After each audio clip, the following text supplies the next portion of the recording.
non-white people. All right, let's get started, everybody. With all who's here, sit back and relax and let's join this. Let's do this. All right, here we go. Fanon's background and developments. Scientific objectivity was barred to me. For the alienated and neurotic was my brother, my sister, my father. Fanon, black skins, white mask. Nietzsche once remarked, quote, "Men can stretch himself as he may with his knowledge and appear to himself as objective as he may. In the final analysis, he gives nothing but his own biography," end quote.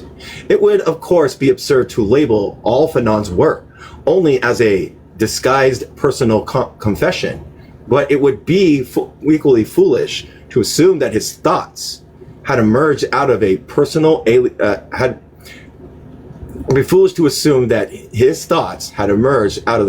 alienation. It is true, however, that Fanon never wrote with the kind of cold detachment, a personal distance, idolized in establishment, behavioral science. The objectivity of the narrow positivist was unattainable to him.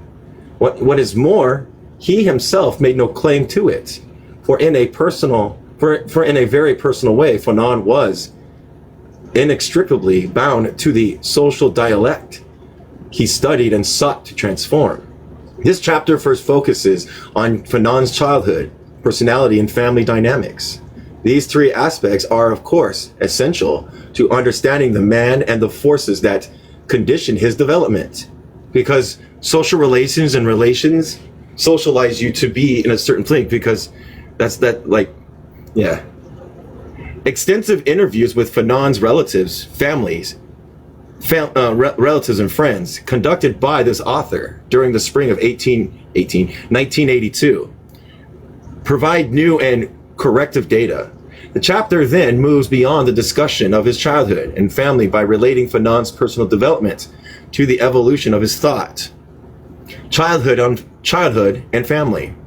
Peter Geismar, 1971, has written the first and most comprehensive biography of Frantz Fanon. Subsequent writers have since heavily relied on Gramsci's accounts, even when their interpretation of Fanon was less sympathetic. Geismar did not, however, elaborate on Fanon's childhood and family. Irene Gesner, 1973, later presented the same sketchy accounts, but arrived at some disparaging conclusions. She regretted. Let me make sure. Regretted. I'm gonna make sure. It has two E's. It's throwing me off. Probably is. Watch. Yeah, it's regretted. Yeah. Oops. Regretted. Yeah, I was right. She regretted Geismar's omission of, quote, personal matters, end quote, which she argued had an enduring impact on Fanon's personality and politics. It turns out that her selective tidbits of, quote, personal matters, end quote, and her interpretation of them are highly suspect. Before outlining some of the data gathered from Fanon's relatives and friends, it is useful to summarize the others, including Gesner's, have written about France's childhood and family. In reviewing the available literature, we discern the following picture. Frantz was born on 20 July 1925 into a tightly knit black family on the island of Martinique. It was a middle-class family belonging to an emerging black bourgeoisie of small owners and civil servants. His father was a customs inspector, whose salary, combined with the mother's earning as a shopkeeper, managed to keep the family of 8 children in relative comfort. The underdevelopment and exploited economy of this Caribbean island permitted little luxury, except for the BEKES, the ruling white aristocracy who control the land, businesses, and politics of this overseas department of France. The Fanons were by no means spared the tight financial squeeze and insecurity common in this thoroughly colonized island. But the steady and combined income of the parent allowed the Fanon children to enjoy membership in the 4% of black people whose parents could afford to pay tuition for lycée. France, that's somewhere in France. France was a middle child, the fifth of 8 children, and the youngest of 4 sons. The family is often characterized as quite conventional, and a high premium was placed on the acquisition of education, French values, and social behaviors. The local dialect was discouraged in schools and in the family. In short, like other Martinicans of their class and color, the Fanons were assimilated into French culture, and they reflected the common ambiguities of the identity this assimilation entailed. On these broad sketches, there is agreement among various writers, but major differences emerge on the importance attached to the few personal details and in the interpretation made of them. One of these details concerned the color of France. Another, the more important detail, involves the temperament of Madame Fanon, France's mother. A third and equally significant detail concerns the relationship of Fanon of France and his mother. Focusing on these 3 issues at the very outset is necessary because some writers, Gesner in particular, interpreted Fanon's background as the basis of some questionable details and drew some unwarranted conclusions. There are 2 contradictory descriptions of the mother in the literature. Gesner, 1971, page 8, describes her as a middle-mannered and an affectionate person who, quote, likes to smile. He visited her in Martinique in 1969 and found her pleased with the conventional careers of her living children, but proudest of France. She talked with satisfaction about her son as a decorated soldier, a doctor and author. She persistently defended him against those Martinican hateful of France because he had turned against France, because he joined the liberation movement. At the time Gesner visited Martinique, much of the population had a colonial mentality, but Madame Fanon prevailed with strength and self-confidence against the hostility and resentment of many who thought that her son betrayed French interests in Algeria. Gesner, 1971, page 9, observed that France's photograph dominated her living room, and that she seemed, quote, to share Frantz Fanon's courage, if not his conviction. Thus, for Gesner's account, one has the impression that Madame Fanon had was a warm, resilient mother, easy to get along with and resourceful, a mother who was proud of her children and particularly of France. Gesner, however, did not use such details in analyzing France.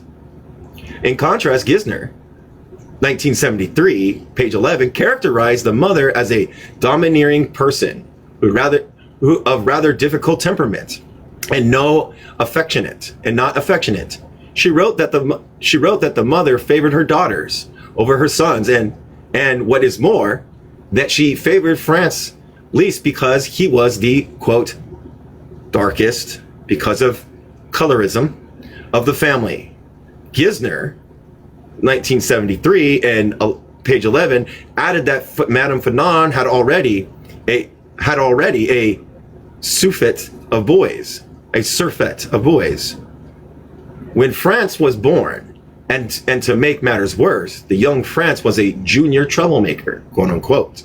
The expression thus gives by Gesner account is that of a family burden by a number of its members, of a mother who dispensed love to her children according to their sex as well as their skin color, and of a young France who from the start was perhaps a troubled child.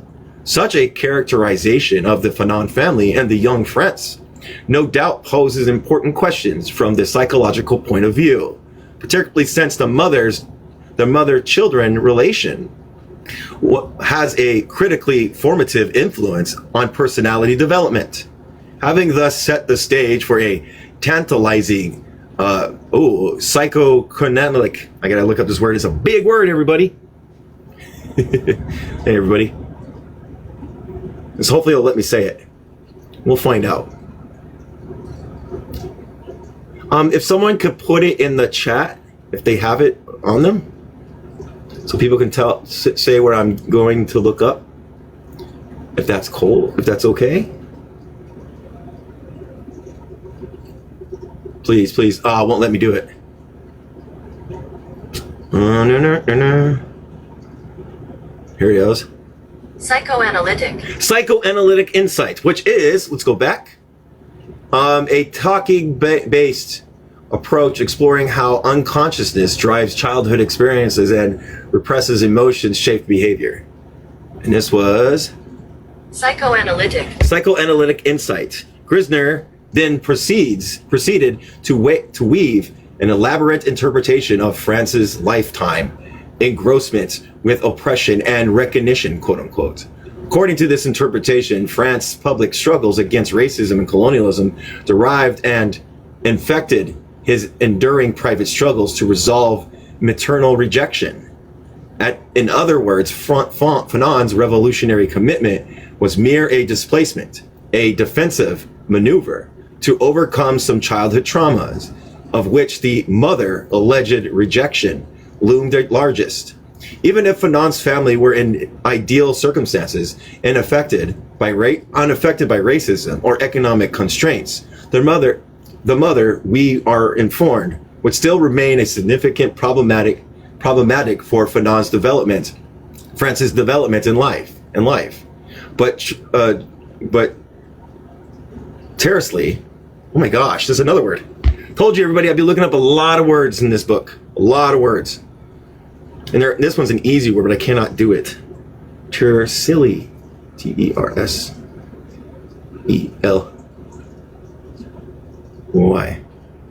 Oh, come on.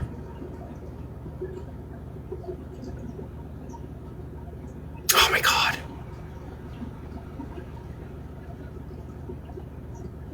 Of course, it's going to make me go to the freaking YouTube. Times in a single round in NGL, but I couldn't last past 3 rounds. I've got 3 million power.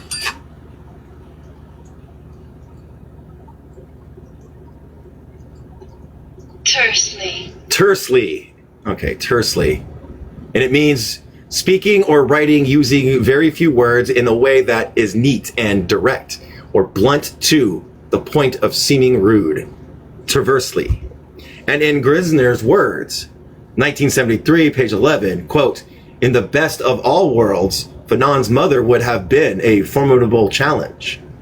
To support this contention of maternal rejection, or at least disfavor, Grisner cited one incident that allegedly occurred before France's departed to study in France. It is said he asked his mother for additional funds to supply his war scholarship and for, quote, some small things, end quote, like handkerchiefs. That request, we are informed, was met with sharp refusal by the mother, who at the same time was given such objects to her daughters. According to Grisner, France was not only deeply hurt by the refusal, but he also nursed this grudge even in his 30s, when his revolutionary credentials were all established. Grisner further suggested that this grudge did not remain a private or trivial matter, but that it also served as a critical stimulus for Fanon's lifetime engrossment with recognition. Grisner recounted a conversation France had with Joby, his brother, 2 months before France's death. While both were reminiscing about their past, France, it's weird to say France instead of Fanon, is said to have confided his hopes of being appointed the Algerian ambassador to Cuba, Grisner, 1973, page 16, reported this conversation with some drama as she brought her psycho-interpretive views to their climax. Let's see who's in here. Oh, Joe's coming back up. My fault, Joe. He looked forward to return home to Martinique, triumph as an ambassador, and he described how he imagined being met by the diplomatic corps, with his mother watching and proceeding.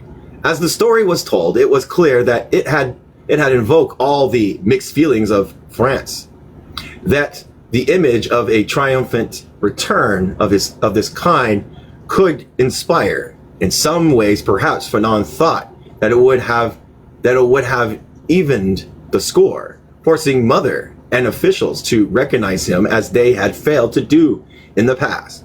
In short, Grisner's faulted Gizmar.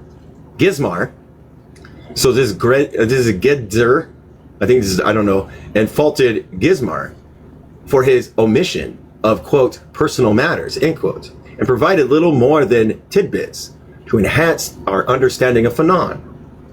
This expression, thus imparted, is that of Madame Fanon, who, quote, in the best way of all words, end quote, would remain problematic, and of a France who, obsessed with past grudges, engaged in revolutionary struggle to resolve maternal and official rejection.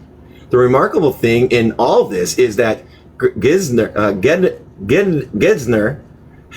never met Madame Fanon, and the two, quote, main authorities, Joby Fanon and Marcille Manville, on whom she presumably relied for data, vehemently disputing her claims in substance as well as interpretation. It was in fact in order to dispel such, quote, untruths that Joby's recently broke his long quote silence on personal matters. The result is an impressive article about the mother's character and the Fanon family in general. This article by Joby Fanon, 1982, in our interviews tend to confirm Gessmer's brief characterization of the mother. The reoccurring impression one gets from the material is of a mother who deeply cared for all her children, including France, and relentlessly worked for family solidarity and pride. Her initiatives to ward off economic distress when her husband's salary fell short of family needs, and her persistence to provide the best education for her children, both male and female, are indeed remarkable. She worried intensely about Francis as a soldier, visited him in France when he was a student and later a doctor, and was immensely proud of his revolutionary accomplishments. France, in turn, was very much attached to her, and as his correspondence indicates, he wrote to her frequently and movingly. Among the qualities most remembered by her children was her constant attempt to install family solidarity. Joby Fanon, 1982, page 11, remembers that she often said, quote, "My children, it's unity alone that saves the family and each of us. As long as you are united, you are strong. That which belongs to one of us belongs to everyone. And through that, we are all rich. Little is written about the father. His surviving children and those who knew the Fanons describe him as one who had worked hard to fulfill his duties as a breadwinner for a large family, a man with a patriarchal authority and distance typical of Martinican fathers of this time. He was employed for some years as custom inspector, employment he quit when he found that his salary fell short of his family needs. A self-educated man who took charge of the family finances. He stepped in to set limits for the children whenever things got out of hand. From the accounts of his sons, one gets the impression that he may have been somewhat too distant and sometimes too stern. But they and others who knew him quickly added that his attitude and actions were the normal of Martinican fathers. Only France held a highly critical view of him, writing in a letter as a young soldier on the eve of the risky assignment during World War II. France, who thought he would die in that assignment, wrote farewell messages to all members of his family, including the following words to his father. Fanon, 1982, page 10. Papa, you were sometimes remiss in your duties as a father. If I allow myself to so judge you, it is because I am no longer of this life. These are the reproaches of one from the beyond. Mama has sometimes made unhappy because of you. She was already unhappy because of us children. If we, our 8 children, have become something, it's Mama alone who must be given the glory. I can see the expression you'll make when reading these lines, but it is true, but it's the truth. Look at yourself. Look at all the years gone by. Bare your soul and have the courage to say, quote, I deserted them, end quote. Okay, repentant churchgoer, come back to the fold. Commenting on these words, Joby inserted that France was very hard on their father and harsh in his judgment of him. But then, as Joby argued, France was generally uncompromising the harsh to those he thought had failed in their duties. How much this letter represents a momentary disappointment or an enduring feeling towards the father is hard to say. To be sure, the surviving sons did not share this view of the father.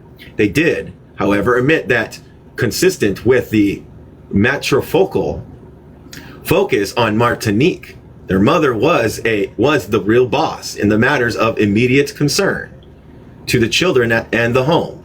When her husband's salary proved insufficient, she turned the downstairs living room into a boutique and a Notion store.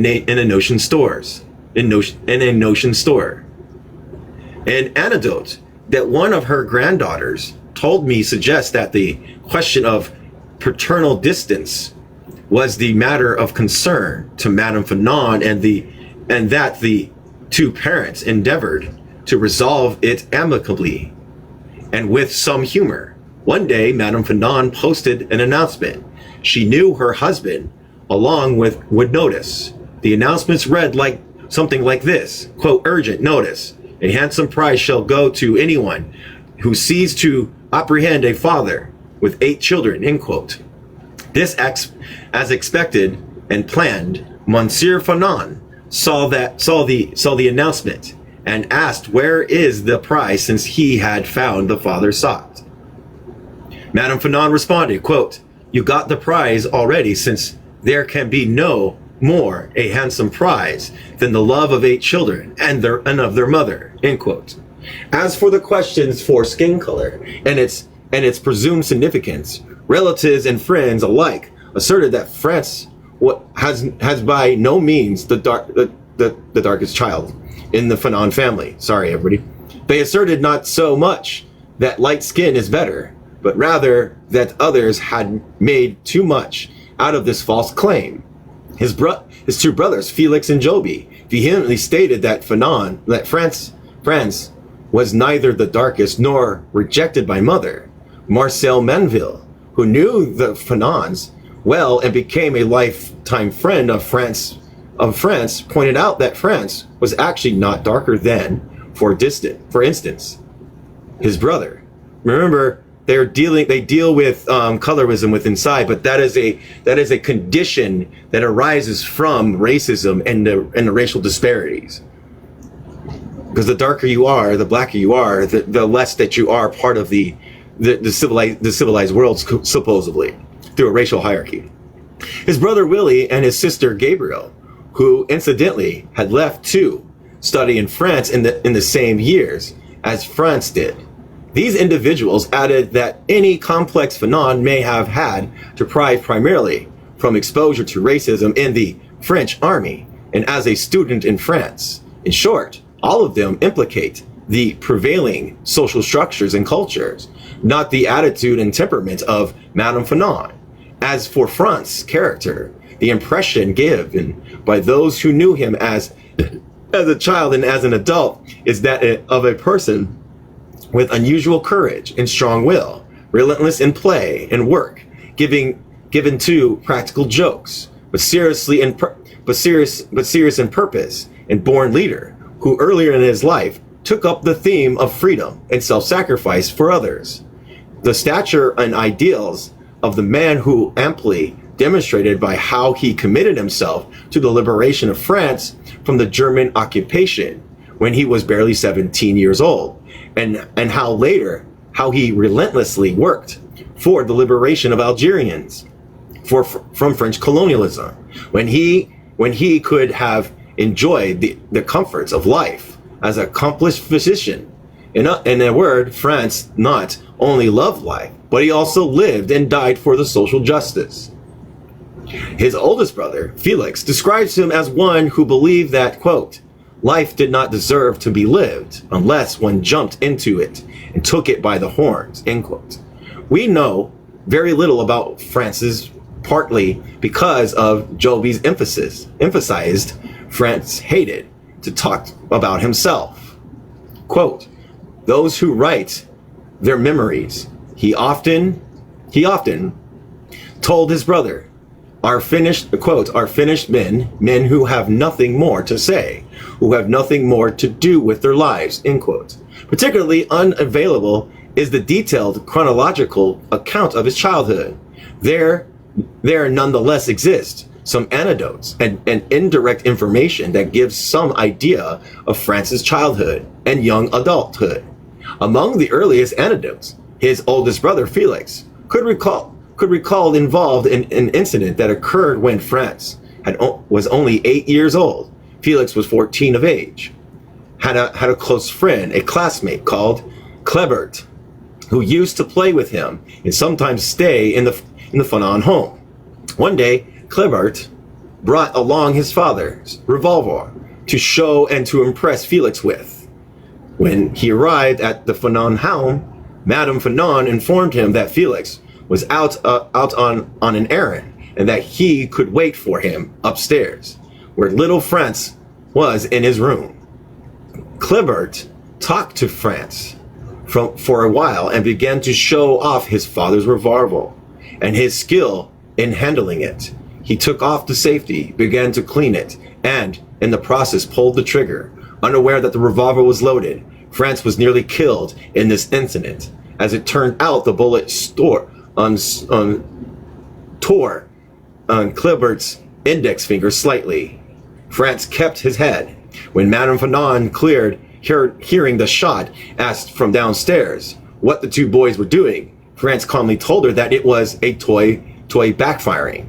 Meanwhile, he was tearing a sheet, tearing a sheet and wrapping Klebert's bleeding finger. Shortly after, Franz told his mother that he was taking a walk with Klebert, but he actually accompanied him to the hospital, asking whether this indicates a sang-froid of a child. Felix responded in the negative and added, quote, it was in his nature to be like that, playing soccer. It was the same thing. He never got too excited. He was always very efficient. In this incident shows Francis, I'm used to saying Fanon. Sorry, everybody. Hold on, who's in here? I have no idea who's that. I'm good for right now. In this incident shows Francis' remarkable courage and efficiency. There are numerous others that demonstrate his love for practical jokes and irreverence. And one of his brothers called it, for instance, Franz was 8 or 9 when he instigated and supervised a practical joke in church. In the midst of the religious service, he and his playmates superstitiously pinned together the dresses of women sitting next to each other. Franz and the other children, all the while pretending that they were intently listening to the sermon, calmly awaiting for the results of their mischief. It was when the woman stood up to go to receive communion, that the awaiting moment came with the spectacle of persons pulling one another in different directions and looking at each other with puzzled amazement. His brother Felix thus remembered that the young France was a bold, curious, and irreverent boy who, through his practical jokes, liked to, quote, lead people in circles. He also characterized him as a kind of person who, once he had an idea in mind, kept at it with unusual perseverance and passion. Joby describes France as having four main traits: courage, creativity, willpower, and rigidity. As a child, France led youngsters older and bigger than he was. France was 2 years younger than Joby and 3 years younger than Menville and Mosley. I can't say it. Two intimate friends of France who served with him during World War II. As a child, it was often France who conceived a very mischief or good deed, explaining how best to execute it, and often led the way. To illustrate what Joby called the rigidity of France, he cited that the letter told him in young adults, quote, one must constantly, Joby put one's life in line with one's ideas. There is no acceptable excuse for not doing so. If you don't, you're nothing but a lousy, Louse. I don't know what that means. Don't know what it means, everybody. Louse. Oh, it's a common name for any member of the Infrodo. Oh my gosh. Looks like it's an insect.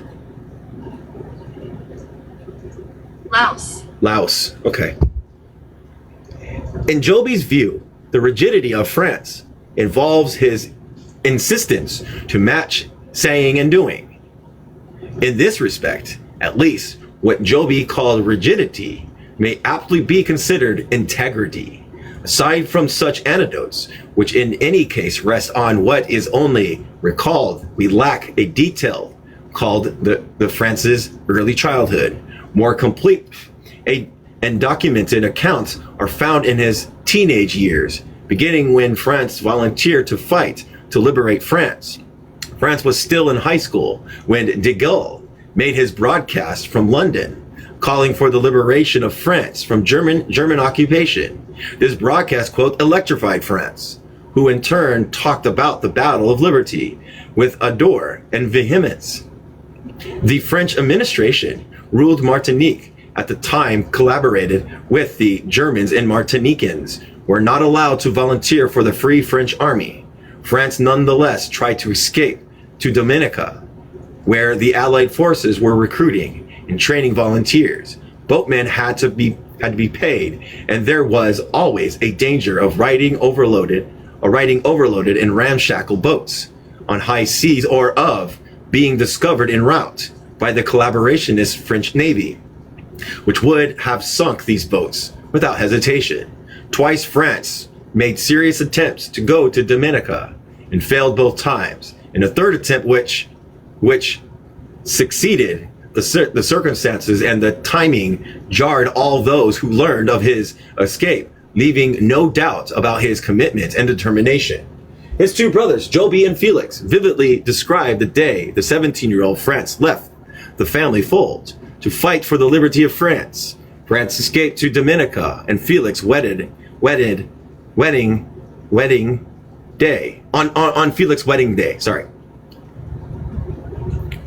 The incongruence and shocking effect of this timing is best described by Joby Fanon. On the important day, the Fanon family and no less than 200 guests were in the festive mood. Many preparations had been made. Day before the event, the shortage of rationing of food in the island increased, in anticipation with which everybody awaited to fill their stomachs with food and drink. It was the day of pomp and celebration. reuniting old friends and making new friends in a collective laughter and personal joy. On this very day, France took his brother aside and informed him of his imminent departure for Dominica. Joby was confounded and bewildered by this decision, so entirely out of place, so impudent, and indecent. But the stormy discussion that followed failed to have the intended effect to change France's mind. Joby tried every form of persuasion and argument. He even reminded him that one of Jacobi's professors in the LICEE, which is French, was telling young Martinicans about the futility and foolishness of self-sacrifice for whites. This professor warned his students with unforgettable lucidity and effect. Gentlemen, and I think this is what he says. Gentlemen, our friends have left for war without being ordered to do so. Beware, gentlemen. War is a serious thing. Beware, gentlemen. Fire burns, war kills. The windows of dead horses marry living men. Gentlemen, beware. What is happening today in Europe is not our major problem. It is something else. Be careful. What you do not confuse your goals. Gentlemen, believe me. When white men kills white men, it's a blessing for black people. Yet nothing would change Fanon's mind. His decision was irrevocable, come what may. To be sure, what propelled him towards such a self-sacrifice and departure from the family fold at this tender age were ideals and convictions, not an aberration of personality or the desire to escape a family pathology. If the professor's warnings to the young Martinicans were both wise and prophetic, the response of France to them during the stormy discussion with Joby on that wedding day demonstrates the height of his idealism and his profound regard for human rights. Joby, quote unquote, resorted France, quote, each time that liberty is at stake, we are all affected. Be we white people, black people, Asian people, and I don't know what persons that are I don't know who are these people? It's a slur, so I'm gonna find out. And I used the color for Asian people, so that's a slur too. So we're gonna find out what this is.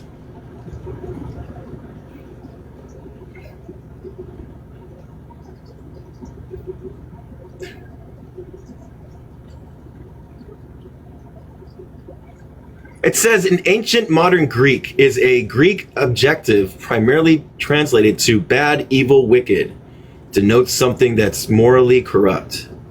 Okay. It's K-A-K-O-S. I'm not saying it. I don't know. Your professor is a fool, and I swear to you today that no matter where I may be, each time that freedom is threatened, I'll be there. I love Fanon too. I'm a Fanonist, for sure. Thank you, though. It was Joby who finally relented and accepted the inevitable task of informing the family at an appropriate time and in appropriate manner. What could he tell the family and when? Most of all, how could he face his mother with such news? If he hides it now, how long would it take her to learn the truth? And having lost sight of what son, how would she bear to suffer the complicity and lies of another? As in turn, the first person who saw Joby comes to the festivities was none other than Madame Fanon, who immediately asked about the whereabouts of France. He told her that France was away to fetch some bread. This envision worked, but only momentarily. Suspecting that her fears were realized, the mother returned to Joby's and said, Joby, you've lied to me. Where is France? Today I've lost 2 children. Felix, who is getting married, and France, who has left. God only knows where to. After 6 months of training in Dominica, this is now we're where he's at. So after 6 months of training in Dominica. France returned to Martinique, but then a recruitment drive for volunteers had started there.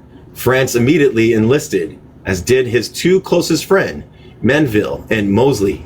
The time of departure these young men awaited with anticipation, and their parents did with dread finally arrive. Joby vividly described this day of departure to distant lands and to disquieted risk. And I think this might be them in there. Hold on. It was the mournful procession, almost gloomy. All these young men encircled by the strong grips of their parents, all of whom were crying, praying, wailing. Here were these children, disguised as soldiers, stoic and serious, going all the way with their decisions. My mother hung from France's arm, her voice trembling with sadness and repeating over and over again advice on how to protect himself from the German devils. Then turning towards Marcel Menville, she told him in a voice filled with hope, quote, "You'll watch over France, Marcel. You're older. I trust him to you." And Marcel read with embarrassment, red, like color red, with embarrassment replied, "Yes, Madame Fanon, don't worry. I will bring him back to you." Then came the letters of France in the battlefield of Europe. To read their contents is to take an intimate look at the deep love and bond between France and his mother. Most of the letters to her were written to allay her fears, even when France was wounded and recuperating at the hospital in Paris. He often wrote about how he missed the family, joked about his longing for local dishes, admitted that he had made a mistake in fighting for the people who humiliated him, and promised his mother that he would return soon and safely. His mother in turn wrote letters expressing her affection and reporting family news. One remarkable thing in the mother's letter to France was how she often concluded them. When she wrote letters to her children, she usually ended with, quote, "Your mother who prays for you," end quote. Joby emphasizes that they knew she did in fact pray for them, but her letters to France at war usually ended thus, quote, "Your mother who marches with you," end quote. France, knowing that she actually meant what she said, therefore took special care of himself so as not to endanger this mother who marched with him.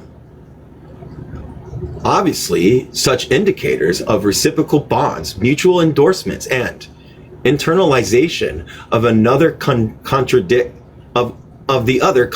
all claims of maternal indifferences and rejection. So that whole thing was to show you that what they were saying about his rejection of his mother was incorrect, based on this. From neighborhood to, they used a word, negritude, which is, we're gonna look it up so that people know what it means, but I don't know if I can say it. I said it once.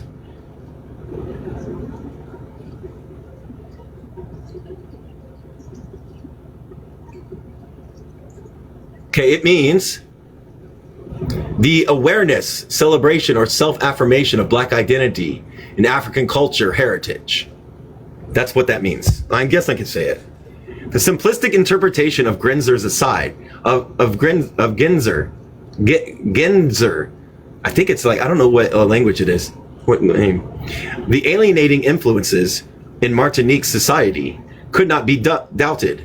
The Fanon family was, of course, no exempt from these influences, and if being one of the darkest and of the 8 children had any direct bearing on France's preoccupation with recognition, this could only mean a family reenactment on the more potent racism plaguing the wider Martinican society. As indicated already, the relatives of friends I interviewed asserted that, contrary to Genzer's claim, France was neither the darkest child, nor was he rejected by his mother. In reality, the emphasis on an assumed a variation of France's personality in the family dynamic not only distorts the fact, but also detracts from the racist social structure. There are strong indications that France was a highly precocious, emphatic child who grew up in, quote, normal, end quote, family context from the Martinican perspective. Fanon himself provided a significant clue wherein lies the pathologenesis. A normal black child, having grown up within a normal family, will become abnormal in the slightest contact with the white world. Hold on a second. No idea what's going on. Be right back, everybody.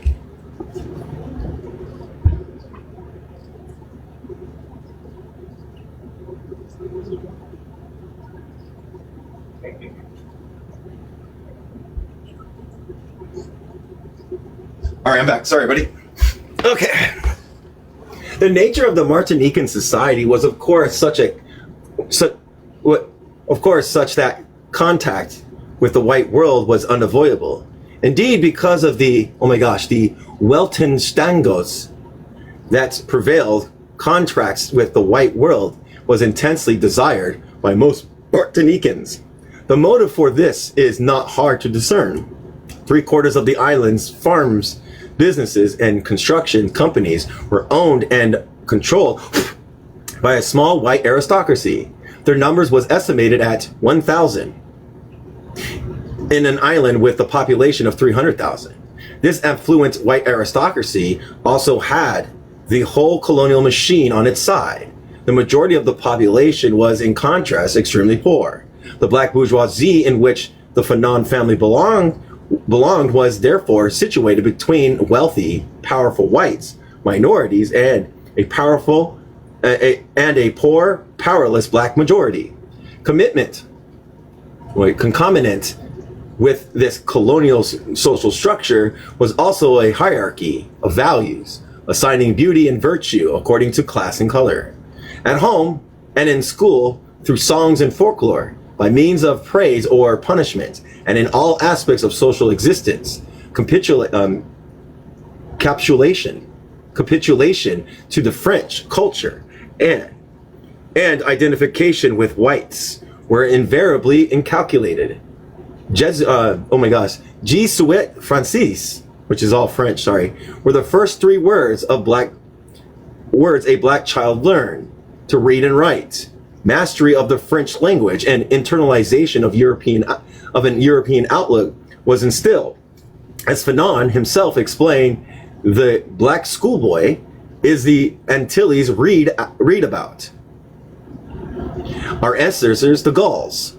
He completely identified with, quote, the explorers, the bringers of civilization, the white men who carries truth to the S words, and all white truth, end quote. Utter contempt of this was the misfortunes of the middle-class Martinican, who could not speak, quote, the French or the French of France, the Frenchmen, French. Very early in life, Fanon learned the lesson well. He knew too well that he must take pains with his speech, since every Martinican was more or less judged by how he spoke. Not surprisingly, those who personally knew Fanon or read his original works concur on his impeccable French and his powerful, almost awe-inspiring command of the word. Among the black bourgeoisie generally, one never spoke Creole except in orders to servants.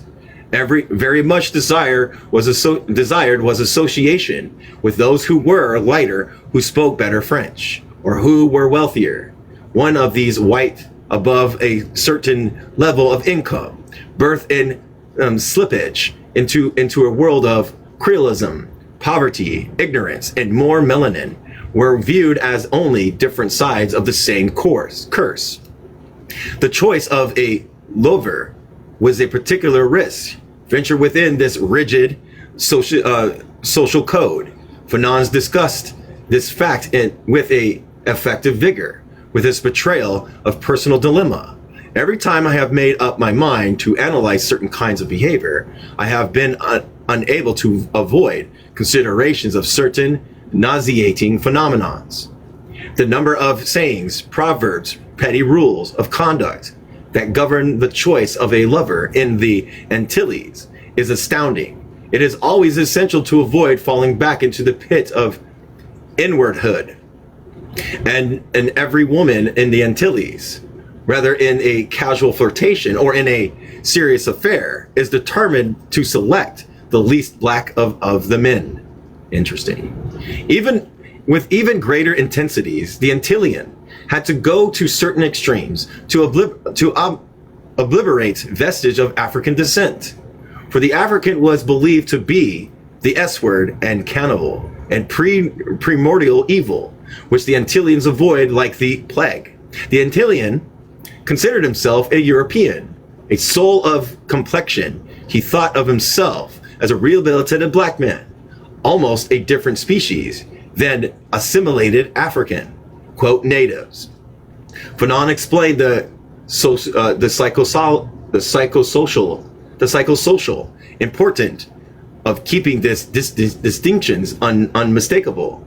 The Caribbean, Fanon explains, was not satisfied to be superior to Africans, a people he completely despised and consciously avoided.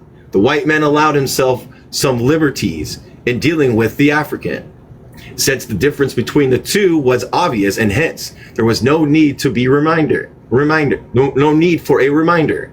The Caribbean, what they're talking about, the Caribbeans, in contrast, took pains to emphasize this difference from the African and did all he could to keep his distance.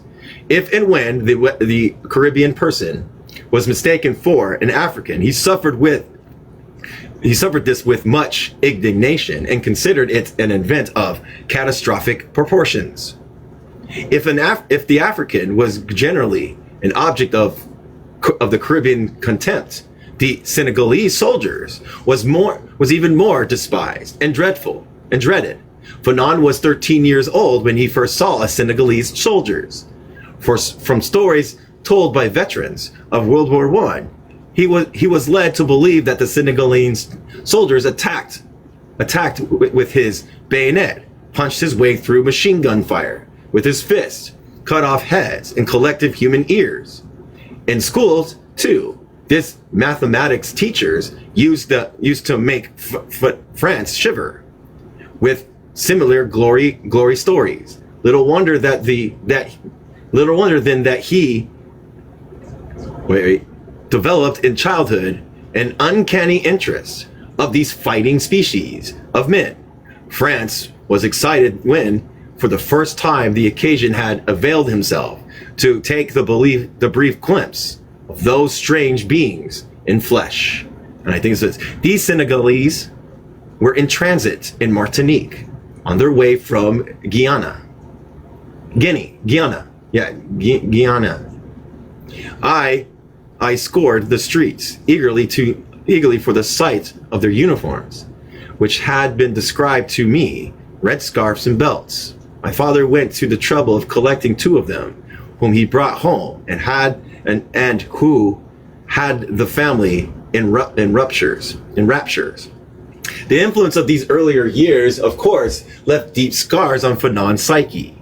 Their persistence was in fact such that, despite the rude awakening in adulthood, Fanon in his 20s insisted on a personal identification with the oppressor. I am a Frenchman.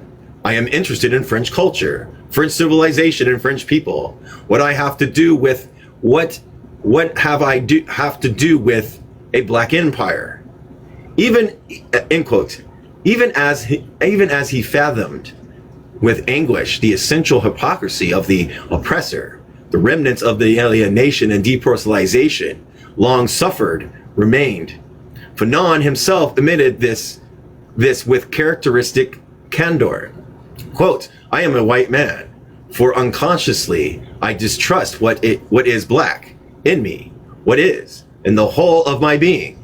Yet such psychological lactification, the installed negative identity, had their countervailing influences. Indications are that even in childhood, France had left a vague personal discomfort in the world that was Martinique. During latency, and ego dystonic. Let's find out what ego dystonic means. So this is a good book.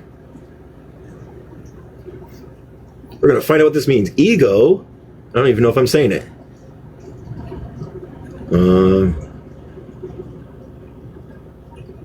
Hold on. We do this. Oh, there we go. It won't let me say it. Ego dystonic refers to thoughts, impulses, or behaviors that feel unacceptable, alien, or inconsistent with your core values and self-image. Wow.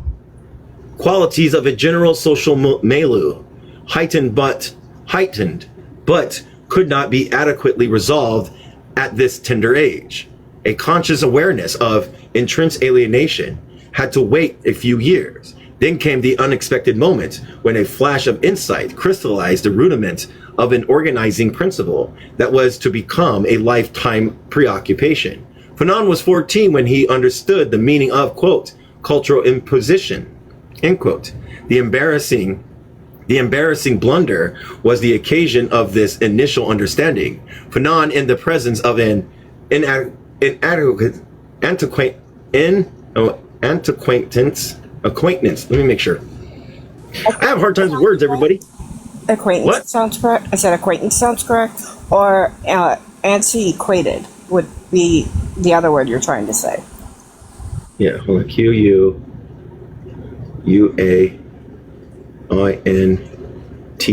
Here it goes. Acquaintance. Sorry. An embarrassing blunder was the occasion of this initial understanding. Fanon, in the presence of an acquaintance, was uttering a disparaging remark about Italians when suddenly he realized his listener was himself an Italian extract. The incident underscored for him the force of stereotypes inculcated in him because of France's cultural imposition on Martinicans. Aimé Césaire, of course, had a significant and informative influence on France, the foremost proponent of negritude, and the man who coined the term César, who also France's teacher in the last years at the Lycée, and his intellectual mentor subsequently.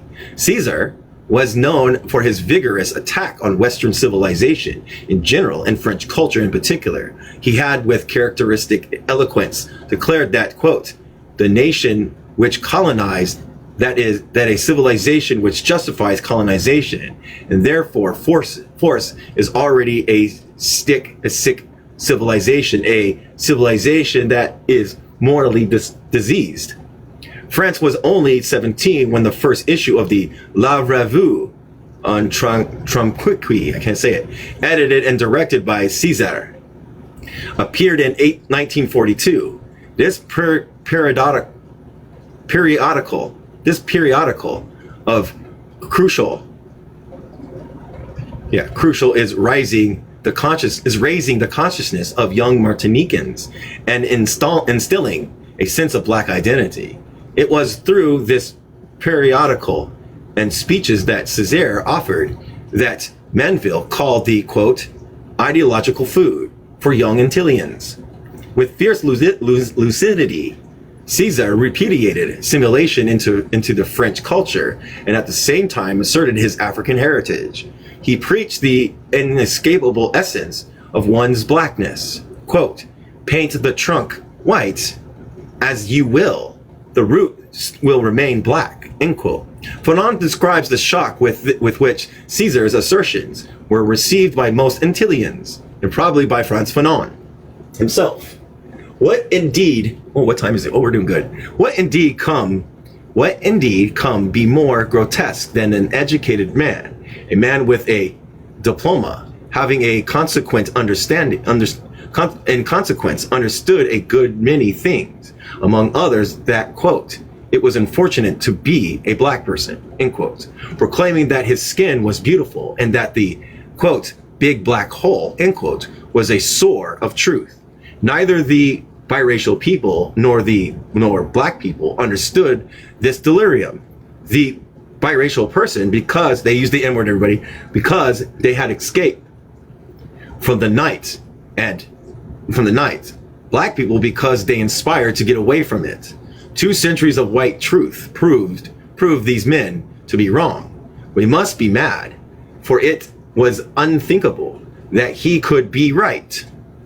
In Blackskin's white mask alone, Fanon invokes the teacher nearly 20 times, intimidated by his style.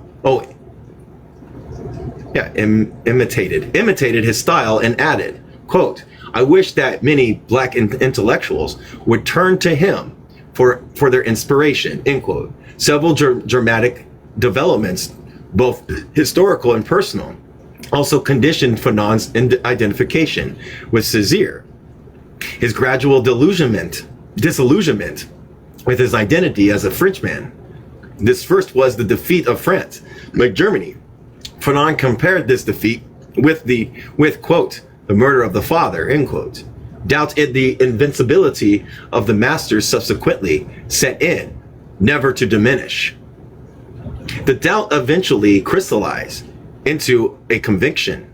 The second historical event concerned the 4-year occupation of Martinique by nearly 5,000 French soldiers and sailors. Fanon was 15 when this occupation took effect, and he and other Martiniques observed the occupying navy crude racism, act of pillage, indiscriminate harassment, and uninhabited sexual assault.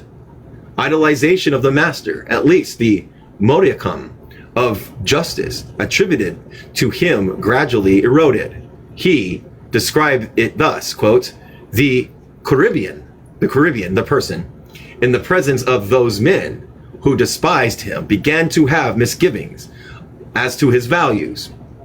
The Caribbean, the person, underwent his first metaphysical experience. This ruptured in the values of the metaphysics, more intellectual than affected, as later combined with personal humiliation to result in a profound psycho-existential crisis. For Fanon and his friends, the fact of personal humiliation and disillusionment began in the ships that transported Fanon and other volunteers to North Africa. The Caribbean volunteers were radically discriminated against as they traveled the rough seas to risk their lives for France. Members of the Martinican Women's Corps slept with French officers in the ship, leaving many volunteers angered and humiliated. The volunteers, in fact, made up songs about these women who slept with French officers, songs that, according to Menville, are to this day heard in Martinique and Guadeloupe. Arriving in North Africa, the volunteers faced a more blatant and hardened expression of bigotry from white settlers, the Pied du Nord, I don't know what that word means, and the camp of Casablanca. Antillean soldiers suffered the crudest forms of racism, even though they wore a distinguishing beret in hope of being treated better than the despised African soldiers, of all whom were mistakenly called Senegalese. But these identifying berets, a symbol only of culture assimilation, were never a license of equality with whites. The Antilles found that without their berets, they were treated as wild S-words, and with them as domesticated servants. In talking about the period, Menville still remembers the experience with obvious anger. Quote, the French subjected us with everyday humiliation in the ranks, even if we wore the berets. The lesser ranked officers of the French army who were cretins, imbeciles, and fossils, tattooed us, addressed us informally as if we were Senegalese, and for us to be addressed in such a way was humiliating. After a period of training in North Africa, the Caribbean and African soldiers were taken to battlefronts in Europe. Fanon, Menville, and Mosley were among those who disembarked to St. Tropez in 1944 with American soldiers. The racism and humiliation Fanon and his friends experienced in the French army was only exceeded by the abuse that the French populace they came to poured upon them. When, for instance, these black soldiers disembarked in the port city of Toulon, in central France, they found a resident extremely hostile and racist. During the occupation and subsequent to it, the many Italians and Germans in Tolua fanned racial hatred and white supremacy. Women would not dance with them in discos, and residents insulted them in the streets. The experience of crude racism became even more intense as Fanon and the other Antilleans were removed to Deux region in September 1944. The assignments of soldiers to different regions and tasks often demonstrated the irrationalities of racism and the dilemma of the Antilleans. Thus, for instance, the African soldiers were mainly kept in areas of warmer climate as winter approached. But since the Antilleans were considered white in all respects except skin color, they were moved north, and for the honor of being white, quote unquote, suffered miserably in the freezing climate of Alsace. At the same time, however, insomuch as the Antillean were in fact black, quote unquote, they enjoyed little exemptions from racism, both crude and subtle, even in victory during mass dances or dinners held to welcome French troops. Fanon realized that the blood of black soldiers have been shed in vain. The very Europeans for whose liberation black people risked their lives now avoided them. Public dances and victory celebrations only added insults to injury. European women found it easier to dance and mingle with Italian war prisoners. When Fanon returned to Martinique, decorated and a war veteran of almost 2 years, he brought with him not only memories regarding the horrors of war, but also serious doubts of his identity as a Frenchman. He immediately worked in the election campaign of César, the communist candidate. Significantly, Fanon informed us with pride and satisfaction that many years later he still could quote from memory the following campaign statements of César. When I turn on my radio, when I hear that black people have been lynched in America, I say that we have been lied to. Schmittler is not dead. When finally I turn on my radio and hear the African forced labor have been inaugurated and legalized, I say we have certainly been lied to. Schmittler is not dead. Any lingering illusions Fanon had about French culture or about his identity as a Frenchman were further determined during his student days in France. The year 1947 marked a particular distressing period for France. His father died that year, and the family had many difficulties. His plans to go abroad for studies had therefore to proceed with meager resources. As a decorated veteran of World War II, France won a scholarship to study at a university in France. Drama and politics had a deep personal appeal to him, but he devoted his college studies in the field seemed to him a luxury. He was instead determined to study for more practical career, which he could apply in his return to his country. Medicine seemed to be ideal choice. In his return to Martinique, his home country and study of medicine would serve him well and provide a needed service. But Fanon felt he had already lost too much time serving in the war. The study of medicine would take him longer than he was willing to accept. Dentistry was the alternative career. Its training was shorter, and at the time it would be very practical and even lucrative profession. The choice of the career of dentistry was short-lived.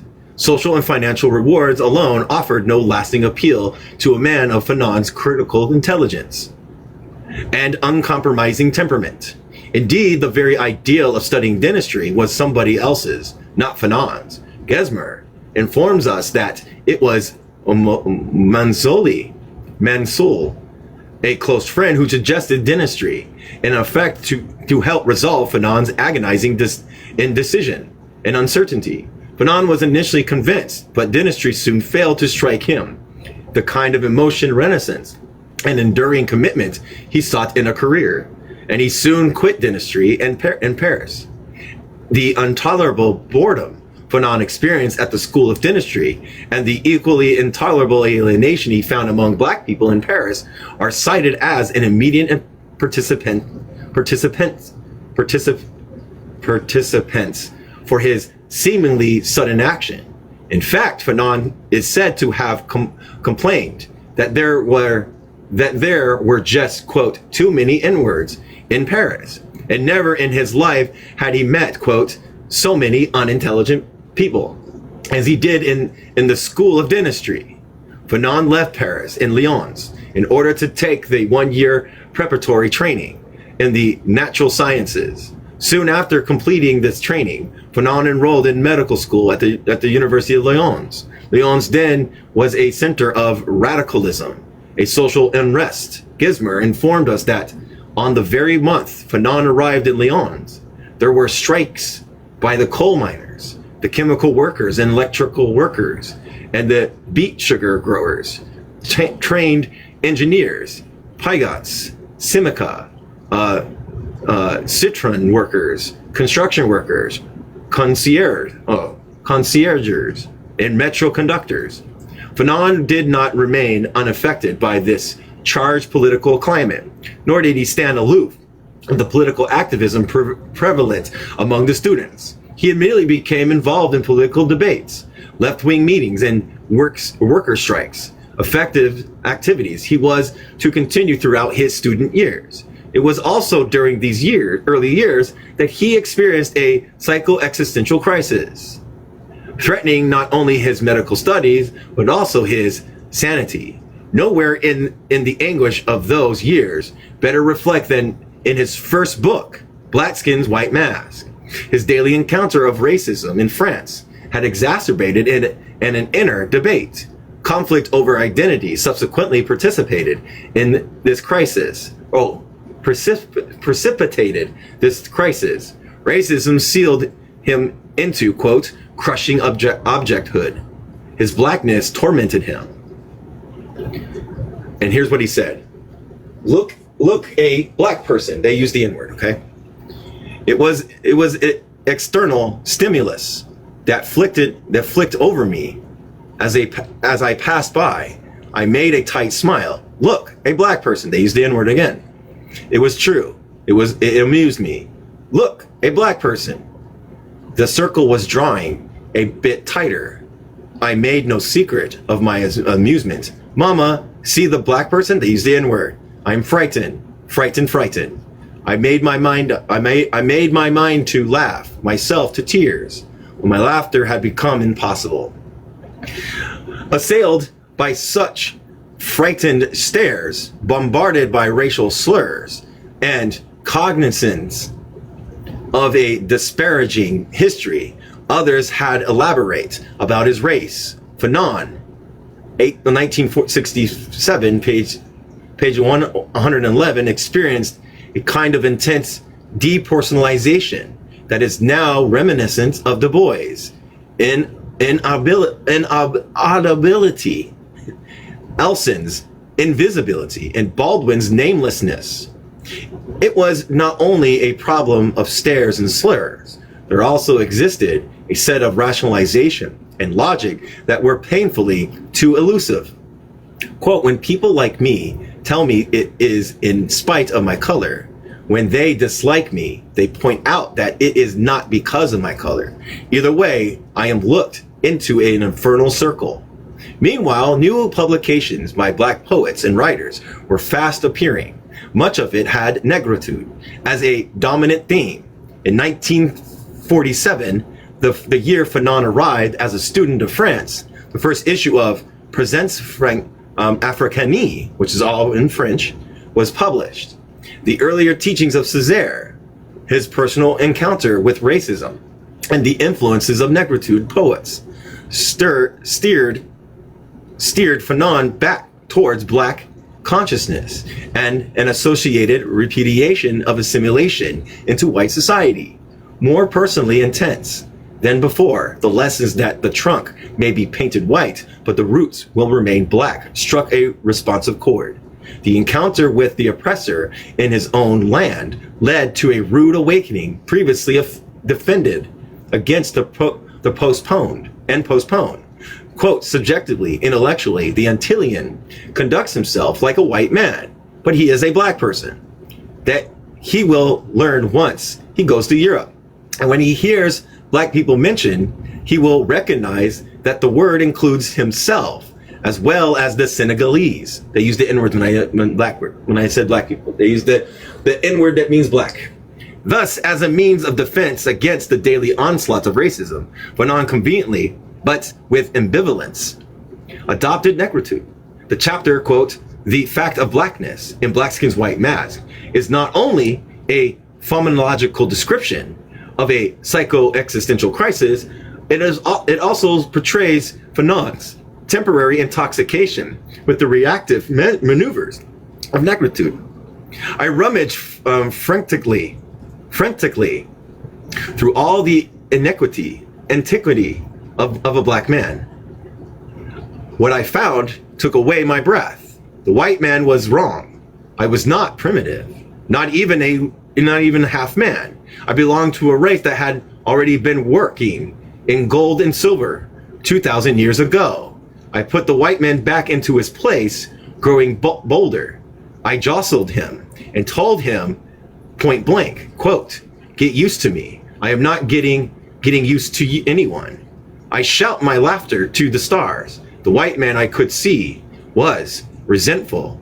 His reaction time lagged interminably, and I had won. I was jubilant. Alas, the victory of jubilation turned out to be a short-lived and exclusive indication are that negritude had for him only a fleeting appeal. Even when Fanon adopted it, he did so with a great deal of ambivalence. Real quick, let me see here. Everybody remember, I'm going to put a bookmark on 45, just real quick. Everybody remember 45. Look ahead. It's got like 15 minutes.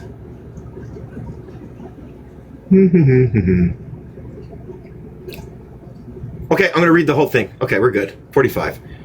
Let's see, what's 45 to where? Okay. To 50. 5 more pages. We'll read 5 more pages, everybody.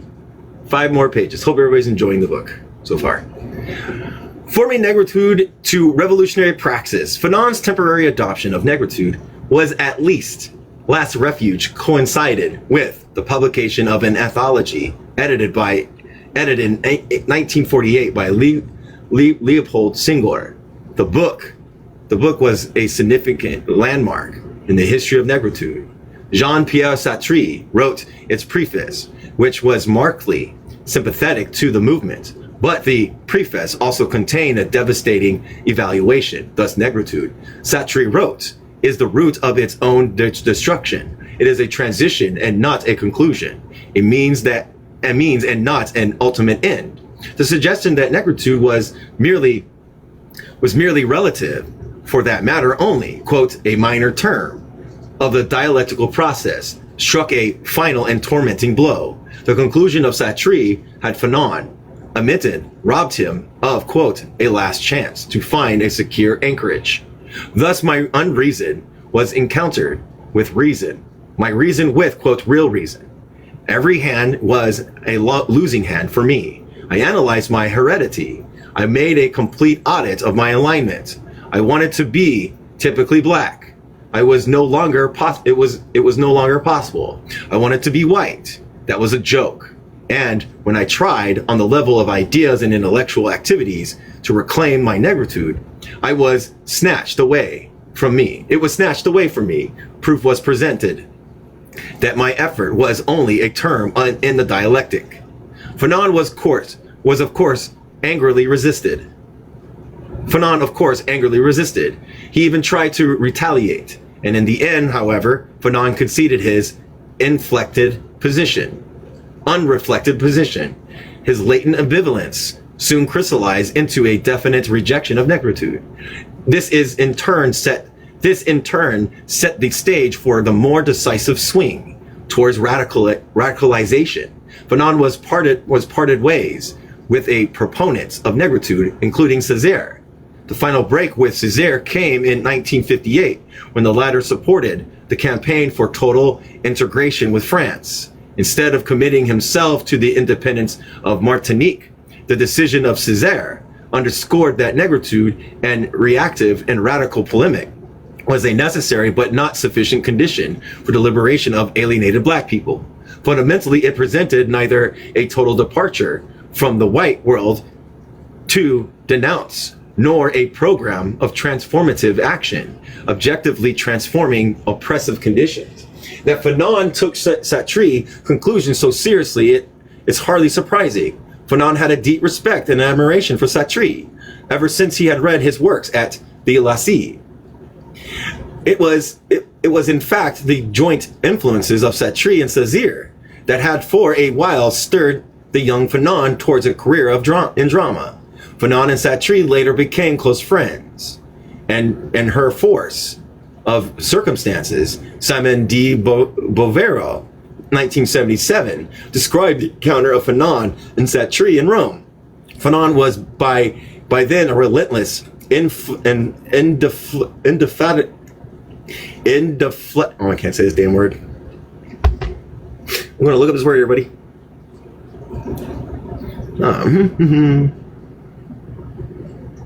INDEF. Here it is. Indefatigable. Incendiary revolutionary. She provides us with a vivid and interesting glance of Fanon. Quote, with a razor-sharp intelligence, intensely alive, endowed with a grim sense of humor, he explains with things made jokes, questions us, gave imitations, told stories.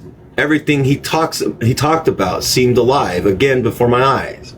The two men, Sartre and Fanon, met for lunch, and their conversations lasted until 2 a.m, when Simons de Beauvoir, 1965, urged the rest and broke off their conversation. Fanon was outraged. Quote, I don't like people who hoard their resources. I don't like to give 20,000 francs a day to be able to talk with Sartre from morning to night for 2 weeks, end quote. Sartre's influence on Fanon's is evident in the latter works. Interestingly, however, the direction of impact is gradually reversed. Thus, in the preface that Sartre wrote for Fanon's Wretched of the Earth, it is the letter's influence of Sartre that is the most striking. Nonetheless, indications are that this reciprocal influence and mutual respect also involves some latent ambivalence and differences in tactics. If Sartre was a significant formative influence on Fanon's early intellectual development, the experience of racism as a student in France was also the occasions for a psycho-existential crisis, profound redefinition of Fanon's identity. Life in medical school and life in the community of scholars offered it no refuge from racist assaults. The belief that intelligence and personal merits would overcome prejudice was becoming more unattainable. The hope of being accepted as a Frenchman proved ever elusive. The following examples underscore the point. Fanon and one of his white friends were once cramming for their finals. Then the latter remarked that they were really working like, quote, N-words. Jesus Christ. The two did not speak to each other for months. On other occasions, the examining professor first inquired about Fanon's country of origin. Upon learning that he was born in Martinique, the professor asked paternalistically, quote, what would you like me to ask you about, boy? End quote. Fanon angrily plunged his hand into the basket, took a question and answered it with remarkable eloquence and precision. The examiner could no longer get himself to call him boy, thank God. If you say that to a black person, if you call them because the white lens sees black people as children, even in the adult form. That's just the nature of the racist system. We see anybody that's non-white as children or not civilized. Soon after defending his medical thesis in November 1951, Fanon fell with his brother Joby for the vacation in Martinique. He worked there briefly as a general practitioner until he returned to France to specialize in psychiatry. In 1952, Fanon was admitted to the residence programs in Hôpital de Saint-Albin, which is Hospital Saint Albin. It's in French. I can't speak French. Where he worked closely with Professor Francisco Torcolis. Fanon's medical thesis was on the neuropsychological disorders with the title, quote, Troubles, Mentox, et Syndromes, Psychiatries. Dan, it's all in French, everybody. Sorry, I cannot read French. What the little information we have of this thesis is directed and quite sketchy.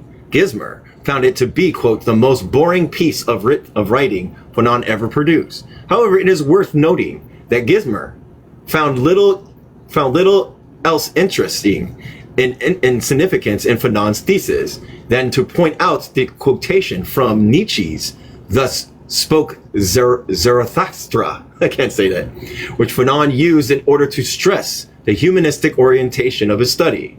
The quote reads, quote, I dedicate myself to living beings, not to introspective mental processes. Fanon was later to elaborate the humanistic core of his psychological formulation, and I shall show in subsequent chapters.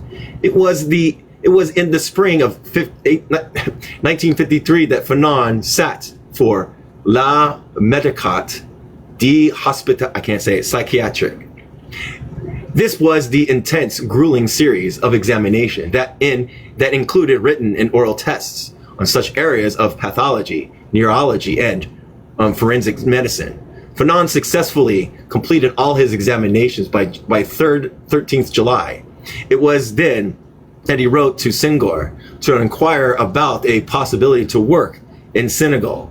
Senghor never responded. Fanon thus saw no other option but to accept what was to be the short-lived appointment at Chief de Service, a position equivalent to a clinical director in a psychiatric hospital of Pontorson in Normandy. But when the first opportunity to work in Algeria availed itself, he immediately hastened to take advantage of it. In November 1953, Fanon arrived in Algiers and soon undertook his responsibility as a chief de service of the Belinda Joinville Hospital, the largest psychiatric hospital in Algeria. It was while working at this hospital that he introduced innovative treatment programs, wrote original articles, and began to articulate new perspectives on indigenous healing practices. For a while, Fanon immersed himself in his clinical duties, but a host of problems, many of them endemic to colonial situation, were never to allow him to fully carry out the treatment innovation to which he was passionately committed. Meanwhile, the struggle for national liberation was gaining wider support among the Algerian populace. But the French were all the more determined to tighten their grips on their most prized colony, to escalating challenges from the colonized, then respond with brutal torture, summary executions, and mass repression. The practice of psychiatry under these circumstances was proving to be an absurd gamble and an exercise of futility. And as I shall discuss in subsequent chapters, Fanon's clinical originality and clandestine political work during this period remain unique in the annals of psychiatry.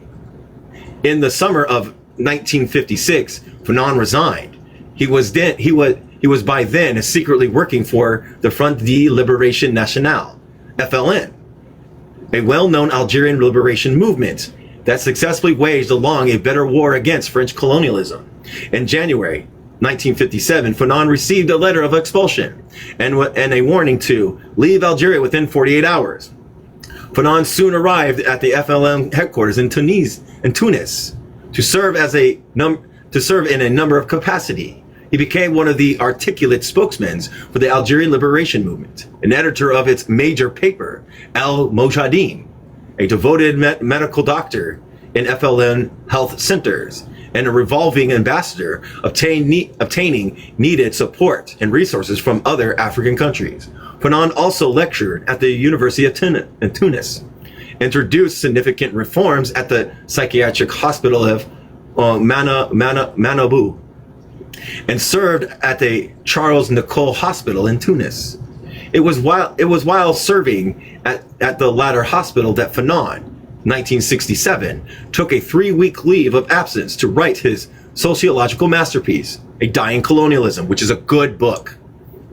The impact of that book on the French intellectual scene was both timely and monumentous. 6 months after this publication, the book was banned in France and further printed of its prohibited. And further printing of it was prohibited. Fanon's stature as a serious intellectual and a committed revolutionary was thus becoming widely appreciated. His earlier book, Black Skin's White Mask, 1967, had already aroused interest among many intellectuals in various publishing houses. His psychiatric innovation in Algeria and Tunisia were also attracting foreign interns in search of new approaches to psychiatric care. At the same time, however, this growing fame and his actual role as key spokesman of the Algerian Revolution made him a definite target of assassination plots by right-wing French settlers. It made him one of the most wanted persons by the French secret police. Plans to kidnap him or to kill him failed. But during one of his frequent trips to refugee camps near the Algerian border, his Jeep was blown up by a landmine. Fanon sustained 12 fractured spinal vertebrae and was taken to Rome for treatment. While in a Rome hospital, Fanon one day noticed that an Italian paper had announced his whereabouts in a number of his hospital room. Fanon immediately requested a transfer to another room. Hours later, 2 masked men entered his previous room and sprayed the bed with Browning automatic. Jesus Christ. When Fanon recovered, he returned to Tunis to continue to serve the Algerian Revolution. He participated in various conferences and traveled widely as an Algerian representative of a provisional government. Only revolutionary commitment and profound conviction could have sustained him through his peculiar predicament, confronting as with Arab prejudice against his color, with African discomfort in the presence of his white wife. While traveling through Mali to explore new supply routes for the Algerian fighters, Fanon suddenly became ill. It became clear in December 1960 that he was suffering from leukemia and had only a few months to live. He was taken to Moscow to be treated for glaucoma. Oh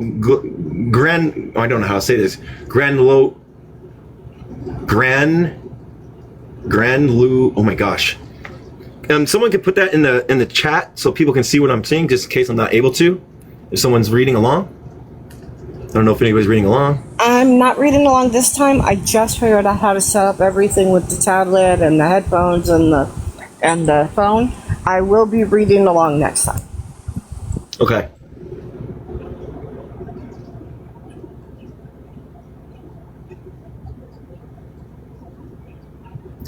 It's a cell condition and tissues relating to granulocytes. So he's got a blood thing. Okay.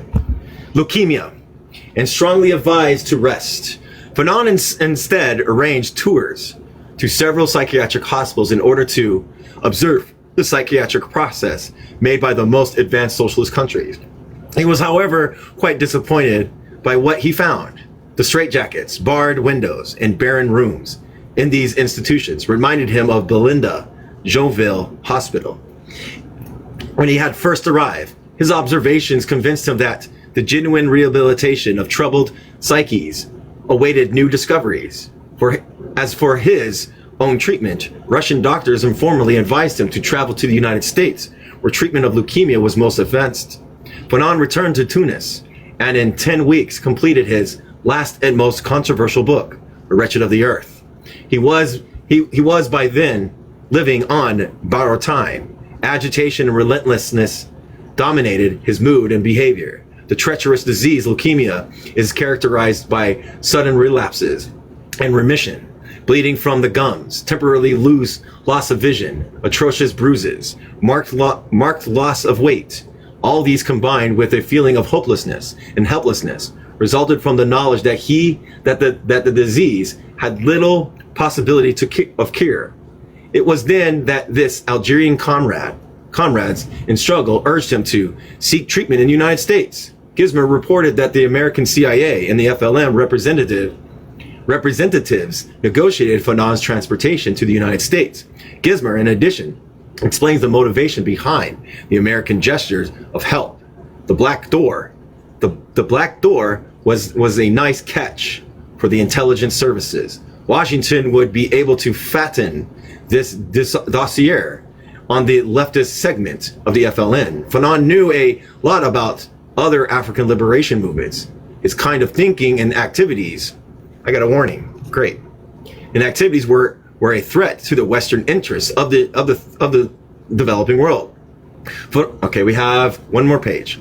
Fanon suspects such a peril, and for a while resisted the advice of his trusty fellow revolutionaries. Besides, he loathed the United States, which he called, quote, the nation of lynchers, end quote. What a good name. The nations of lynchers. Fucking hell. But as his conditions deteriorated, he was left no choice but to accept the offer. En route to Washington, Fanon had at last encountered with Sartre and de Bavura in Rome. His condition had been then worsened. He laid flat on his bed, unable to speak to Sartre. Throughout the interview, he was restless, as if to resist the obvious physical disability his illness had imposed. No sooner did Fanon arrive in Washington that his fears were realized. Simon de Beauvoir, 1977, report that he had been, quote, left to rot in his hotel room for 10 days, alone without medical attention. Go figure. Gizmer suggested that more was perhaps involved than bureaucratic inefficiency. Those who brought him there wanted a chance to grill the sick men without the interference of the hospital routine. The delay of his hospitalization and the frequent inquiries by one of the American agents increased Fanon's suspicions and indignation. He cautioned his condition was fast deteriorating. In the hospital, Fanon showed symptoms of acute anemia, and after several blood transfusions, he caught double pneumonia. His plans to write on a number of projects, such as the history of Algerian Revolution and the psychology of the death process, were never to be realized. Fanon died on 6 December 1961 in Bethesda, Maryland. His body was taken to Tunis and then to Algeria to be buried in the soil for which he so relentlessly fought. The Belinda Joinville Psychiatric Hospital was renamed and today bears his name. His statement in the letter a few days before his death revealed the man's courage and commitment. I wanted to tell you is that death is always with us, and that what matters is not to know, rather we can escape it, rather we can achieve the maximum for the ideas we have made our own. What shocked me here in my bed when I felt my strength ebbing away along with my blood was not the fact of dying as such, but to die of leukemia in Washington, when 3 months ago I would have died facing the enemy. We are nothing on earth if we are not in the first place, the slaves of a cause, the cause of the people, cause of justice and liberty. And that's the end of chapter 1. We'll start chapter 3, the amnesia of Euro-American psychology, chapter 3. Okay. That would be the end of chapter 2. Yes, and we're stopping on page 52. So I love hearing about Prince Fanon. Like every time, I've heard it, but like I love it, and I feel so bad about his death because CIA killed him. Yep. And the misinformation that some people gave that he didn't have good relationship with his mother, and that they said that that's the reason why he was the way he was, it was completely false. And I'm glad that they got that taken care of, because I think his only thing is like he had maybe a bad relationship with his father, but his father was put into a situation where he had to do everything according to like colonialism. You know what I mean? So Right. Yeah. I absolutely love this book. Every time you pick up to read it, I'm like, all right. So, and now that I've got this set up, I'll be able to read along and help you out when needed, especially with those French words. Because while I can't do them off of what you say, I can usually do them off of reading them. the other thing too is how he came up, created his book, Black Skins White Mask, his encounter with other black people from other African countries, and how he engaged with the white world in France and saw like the French white people were like very, very harsh and didn't see him as a white person. They saw him as a black person no matter what, even if he was lighter than the Senegalese. So yeah, there was that too. He, of course, having been raised in Martinique, was never even really taught that much when he was younger. It wasn't until he talks about it in one of the other books, but it wasn't until he got to France that he realized how much of a person of color he was. Well, it was also during his wars, the time he fought for the French too. Yeah. And the thing is that he did come, they said that he come from a middle between the black bourgeoisie, but again, still in subordinate positions. But also he talked about like a little bit about colorism with inside that community too. But colorism arises out of colonialism, arises out of racism and stuff like that. Yeah. So, yeah. Anybody else have anything to say before I close it out? All right. Well, thank you. We'll start chapter 3 tomorrow.